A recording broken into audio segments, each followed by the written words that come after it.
والصلاة والسلام على من لا نبي بعده أما بعد قال النبي صلى الله تعالى عليه وسلم إذا كانت ليلة النصف من شعبان فقوموا ليلها وصوموا يومها أو كما قال النبي صلى الله تعالى عليه وسلم صدق رسوله النبي الكريم ونحن على ذلك لمن الشاهدين والشاكرين والحمد لله رب العالمين.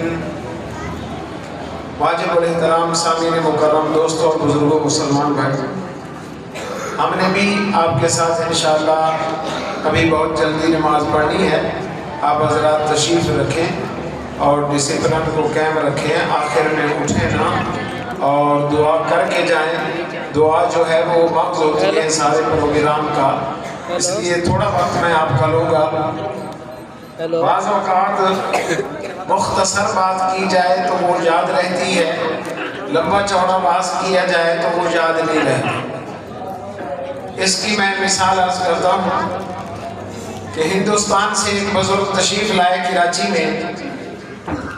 شیخ الاسلام حضرت مولانا مفتی محمد تقی عثمانی دامت برکاتہ العالیہ کے جامعہ میں انہیں کراچی میں اعلانات کرائے کہ بزرگ گئے ہوئے ہیں کراچی سے، وہ بیان کریں گے. مجمع اکٹھا ہو گیا، مغرب کے بعد ان کا واعظ تھا، کافی تعداد میں لوگ آئے.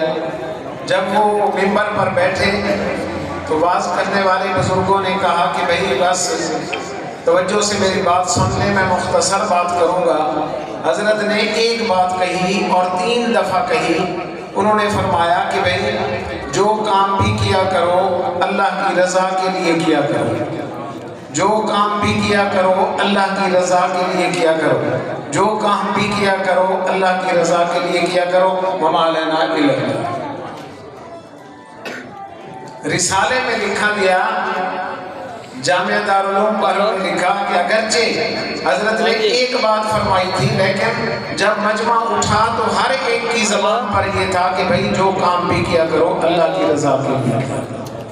تو بعض اوقات مختصر بات آدمی پلے باندھ رہے تو وہ یاد رہ جاتی ہے. تو وقت کی نزاکت کو مد نظر رکھتے ہوئے میں نے ایک حدیث پڑھی ہے، بس اسی کا مختصر مفہوم عرض کرتا ہوں. کل آنے والا دن 14 شعبان ہے اور کل آنے والی رات شب برات ہے. اسی سلسلہ میں ایک حدیث میں نے آپ کے سامنے پڑھی ہے. صاحب مشکات نے اس حدیث کو نقل کیا ہے کہ نبی پاک صلی اللہ علیہ وآلہ وسلم نے ارشاد فرمایا کہ جب شعبان کی 15ویں رات یعنی شب برات تمہیں زندگیوں میں نصیب ہو جائے تو 2 کام کرنا، ایک رات کو ایک دن. سن رہے ہو یہاں بیٹھے ہو؟ اچھا پھر توجہ کریں. نبی علیہ السلام نے فرمایا جب شب برات تمہیں زندگیوں میں نصیب ہو جائے تو ایک کام رات کو کرنا، ایک اس کے بعد آنے والے دن کو کرنا.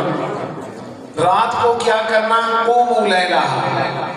فرمایا کہ رات کو اللہ کی عبادت کرنا، جاگنا اور اپنے سارے سال کے گناہوں کی اللہ سے معافی مانگنا. تو یہ رات جو آ رہی ہے، اس رات میں اللہ تعالیٰ کی رحمت تقسیم ہوتی ہے. اللہ تعالیٰ گناہ گاروں کی مغفرت فرماتے ہیں اور اللہ تعالیٰ فرماتے ہیں حل من مستغفر، کوئی ہے گناہوں کی معافی مانگنے والا، میں معاف کرنے کے لیے تیار بیٹھا ہوں. یہ اعلان ہوتا ہے حل من مسترزق، کوئی ہے جس کا رزق تنگ ہو وہ دعا کرے میں خدا اس کی جھولی کو بھر دوں. اس رات میں اللہ تعالیٰ کی طرف سے اعلانات ہوتے رہتے ہیں، اس لیے اس رات کو لیلۃ المغفرت بھی کہا گیا ہے. تو آنے والی رات کو آپ اور کچھ نہ بھی کریں تو 2 نفل صلاۃ التوبہ پڑھ کے اللہ سے سارے سال کی بلکہ ساری زندگی کے گناہوں کی معافی مانگیں تاکہ نبی علیہ السلام کے فرمان پر عمل ہو جائے. کوشش کریں گے. اور نبی علیہ السلام نے فرمایا کہ ایک کام آنے والے دن کو کرنا، جو پرسوں سوموار والا دن ہے وہ کیا؟ صوموا یومہا. فرمایا دن کو روزہ رکھ لینا، میں محمد کی سنت پہ عمل کر لینا. رات کو عبادت، گناہوں سے معافی، توبہ، اور آنے والے دن کو روزہ. یہ 2 باتیں ہیں جو نبی علیہ السلام نے ہمیں بتائی اور سکھائی. لیکن ہمارے لوگوں کا حال یہ ہے کہ یہ دونوں کام نہیں کرتے, دو کام اپنی طرف سے گھڑے ہوئے ہیں, خود بنائے ہوئے ہیں اپنی طرف سے کہ کل دیکھنا ہر طرف حلوے کی خوشبوئیں ہیں, کہ دن کو حلوہ پکانا ہے اور رات کو پٹاخے چھوڑنے.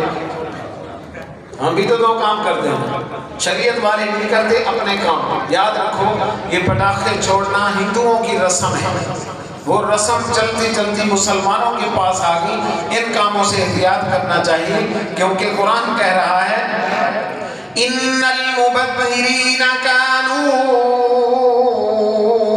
اخوان الشیاطین. فضول خرچی کرنے والے لوگ شیطان کے بھائی. تو رحمان سے دوستی لگانی چاہیے یا شیطان سے؟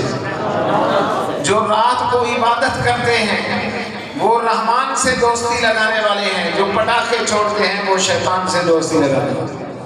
مزہ تو تب ہے نا کہ ہم اللہ تعالیٰ کی عبادت کریں اور اللہ اپنے فرشتوں سے کہہ رہے ہوں کہ دیکھو تم نے کہا تھا یا اللہ اس انسان کو پیدا نہ کر, یہ تو جھگڑے کرے گا, فساد کرے گا, دیکھو جھگڑے فساد کر رہے ہیں, قتل کر رہے ہیں, یہ مجھے منا رہے ہیں, میرے بندے مجھے منا رہے ہیں, فرشتوں گواہ ہو جاؤ میں نے ان کو معاف کر دیا.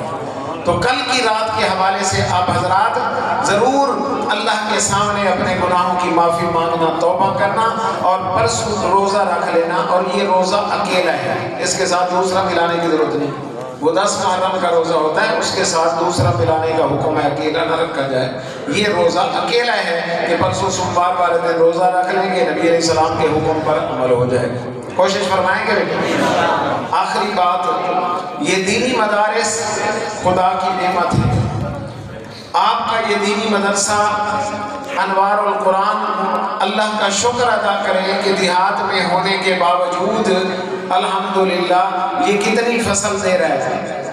لوگ کہتے ہیں نا کہ بھئی فلاں میری زمین جو ہے نا وہ ٹھیک ہے زیادہ فصل دیتی, تو آپ کا یہ ادارہ اور مدرسہ دیکھ لو, میں خود حیران رہ گیا کہ 19 حافظ اور 4 علماء بھی جو یہاں سے مشکات شریف تک پڑھ کے گئے, اور اس کے ساتھ ساتھ تجوید کے قاری بھی اور بچیاں بھی, خدا کا جتنا شکر ادا کریں کم ہے. پرسوں میرے پاس علامہ عبدالحمید توسوی صاحب آئے ہوئے تھے, حضرت فرما رہے تھے مولانا مہنگائی کی وجہ سے مدارس بند ہو چکے ہیں, ہم ملک پھر رہے ہیں, کئی مدرسے ہیں جو نہیں چل رہے تھے.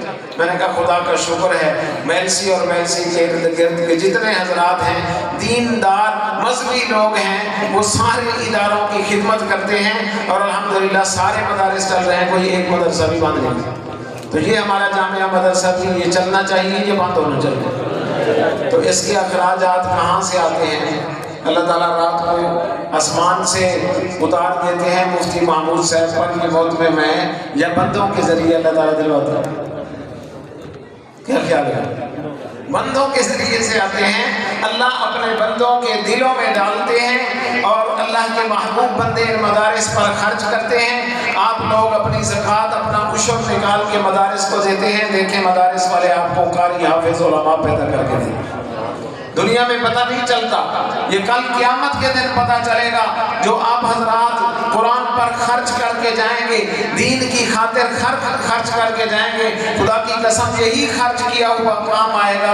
باقی جو کو چھوڑ کے جائیں گے ہم, وہ پچھلوں کے کام آئے گا. ہمارے کام وہی آئے گا جو ہم اپنے ساتھ اپنے ہاتھوں سے خرچ کر کے جائیں گے. تو میں جو ہے آپ حضرات سے درخواست کرتا ہوں کہ وقت ہو چکا ہے, نماز بھی پڑھنی ہے. اسی مدرسے کے لیے